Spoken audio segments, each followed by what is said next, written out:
Assalamualaikum warahmatullahi wabarakatuh. Selamat siang, salam sejahtera bagi kita semua. Perkenankan, nama saya Rahman Sidik, nomor induk mahasiswa 200203120. Saya adalah mahasiswa alih jenjang program studi keperawatan program sarjana Fakultas Kesehatan Universitas Harapan Bangsa Purwokerto. Pada kesempatan hari ini, saya akan mempresentasikan proposal skripsi saya dengan judul Gambaran Kepatuhan Pemeriksaan TBC pada Investigasi Kontak di Wilayah Puskesmas Tambak 1. Pada kesempatan kali ini, perkenankan saya mengucapkan terima kasih kepada Ibu Ita Aberliani, Eskepnes Mkep selaku penguji 1, kepada Bapak Madio Marioto, Eskepnes MNS selaku penguji 2 dan pembimbing 1, kepada Ibu Tin Utami SST Eskepnes Mkes selaku penguji 3 dan pembimbing 2. Pemaparan proposal skripsi saya sebagai berikut. Latar belakang. Tuberkulosis merupakan penyakit infeksi menular yang disebabkan oleh Mycobacterium tuberculosis yang dapat mengenai berbagai organ terutama paru-paru. Menurut WHO, tahun 2020, angka kasus TBC 10 juta penduduk dunia, 1,2 meninggal setiap tahun, dan di Indonesia kasus TBC menempati urutan kedua setelah India.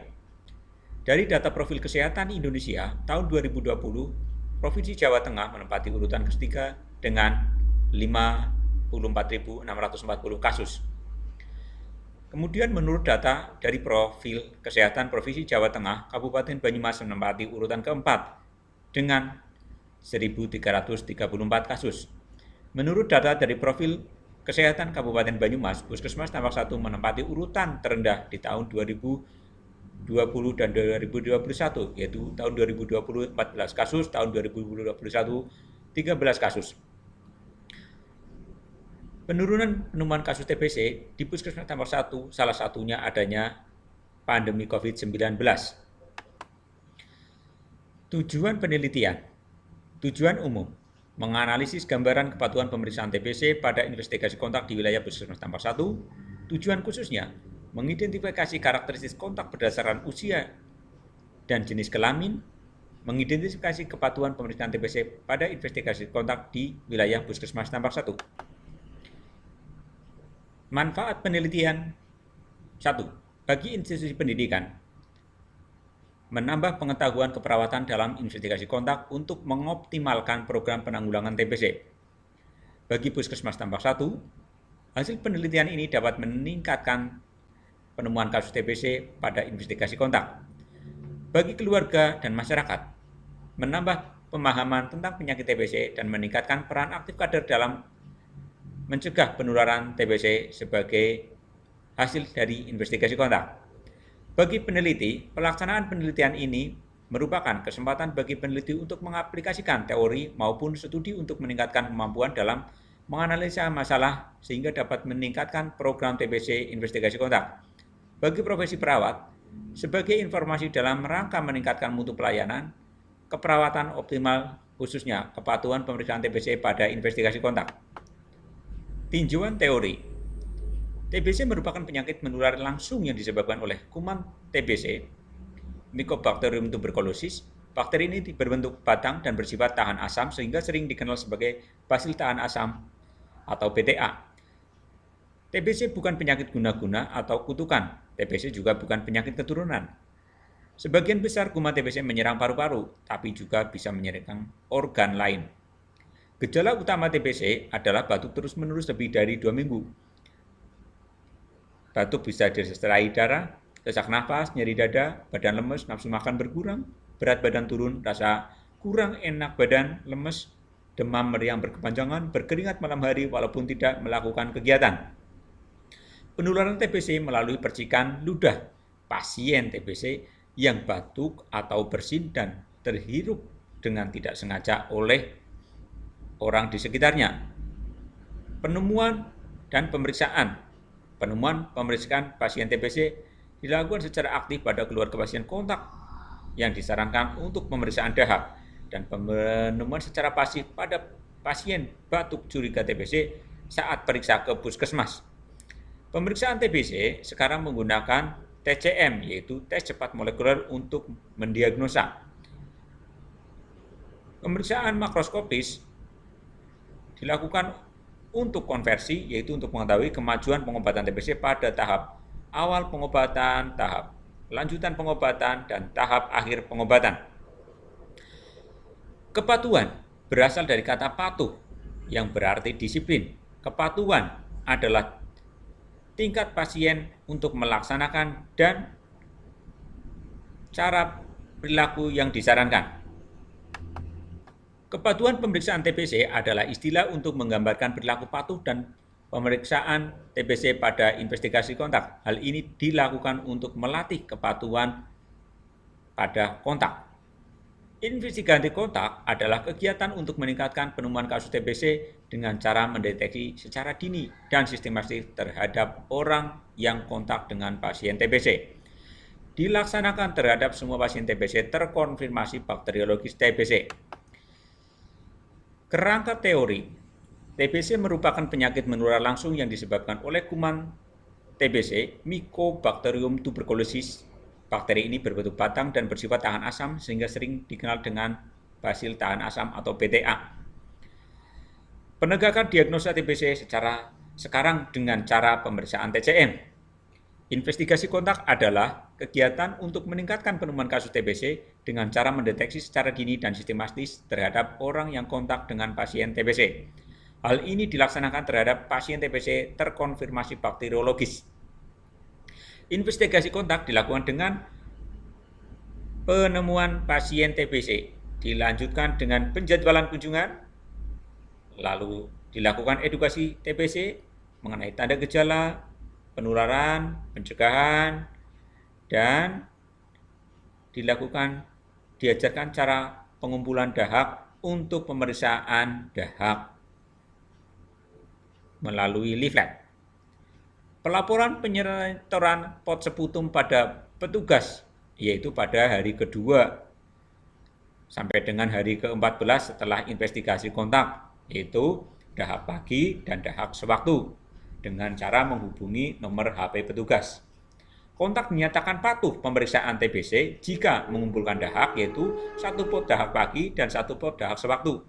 Kontak dinyatakan tidak patuh pemeriksaan TBC jika tidak mengumpulkan dahak atau hanya mengumpulkan 1 pot dahak, yaitu dahak pagi atau dahak sewaktu.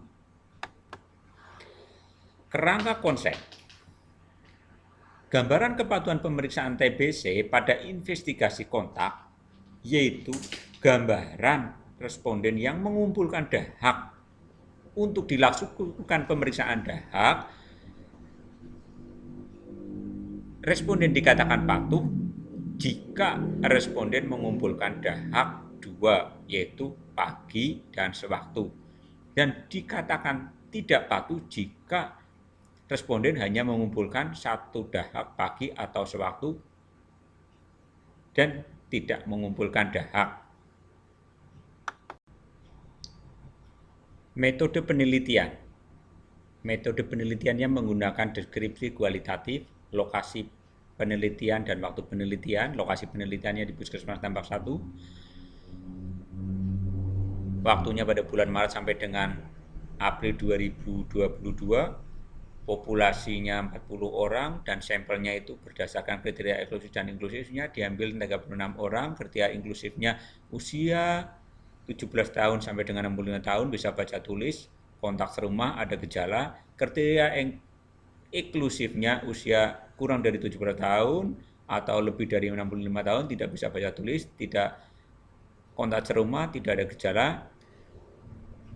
Jenis datanya itu data primer. Definisi operasional. Variabelnya adalah gambaran kepatuhan pemeriksaan TBC. Definisi operasionalnya yaitu penyerahan pengumpulan sampel dahak kontak dalam waktu 2 sampai dengan 14 hari setelah investigasi kontak. Alat ukurnya yaitu format pengumpulan dahak. Hasil ukurnya dinyatakan patuh jika responden mengumpulkan 2 pot seputum dahak dan mendapatkan skor 1. Dinyatakan tidak patuh jika responden tidak mengumpulkan dua poda hak, yaitu pagi atau suatu, dan mendapatkan skor 0, skalanya nominal. Alat penelitian dan cara pengumpulan data. 1. Format pengumpulan dahak. Format pengumpulan dahak terdiri dari data investigasi kontak, yaitu nama, umur, jenis kelamin, tanda gejala, batuk, keterangan, mengumpulkan hak, dan data investigasi kontak. Pengumpulan data. Persiapan. Peneliti menyusun proposal untuk dikaji kelayakannya oleh Fakultas Kesehatan Universitas Harapan Bangsa. Setelah proposal dikaji dan disetujui oleh dosen pembimbing, maka peneliti akan melakukan koordinasi dan mengajukan surat izin kepada Kepala Puskesmas Tambak 1 untuk melaksanakan penelitian. Kemudian, pelaksanaan peneliti akan menghubungi petugas TBC untuk mencari data pasien TBC sesuai dengan data SITB tahun 2021 untuk mengetahui kontak dengan kriteria sampling. Mengevaluasi saran-saran IK yang telah ditentukan peneliti sesuai dengan kriteria inklusif dan eksklusif dari peneliti tersebut. Kemudian, tahap akhir, setelah data hasil penelitian diperoleh peneliti, peneliti akan melakukan input data ke dalam Excel untuk dianalisa dalam bentuk grafik. Pengolahan data meliputi peneliti akan melakukan editing, coding, tabulating, entry data. Analisa data menggunakan analisa model Milos-Huberman, yaitu grafik. Etika penelitian mempertimbangkan antara aspek resiko dengan aspek manfaat, menghargai prinsip menghormati hak dan martabat manusia, serta menjaga kerahasiaan. Demikian presentasi proposal skripsi saya. Apabila ada salah kata, mohon dimaafkan. Terima kasih waktunya. Wabillahi taufiq wal hidayah. Wassalamualaikum warahmatullahi wabarakatuh.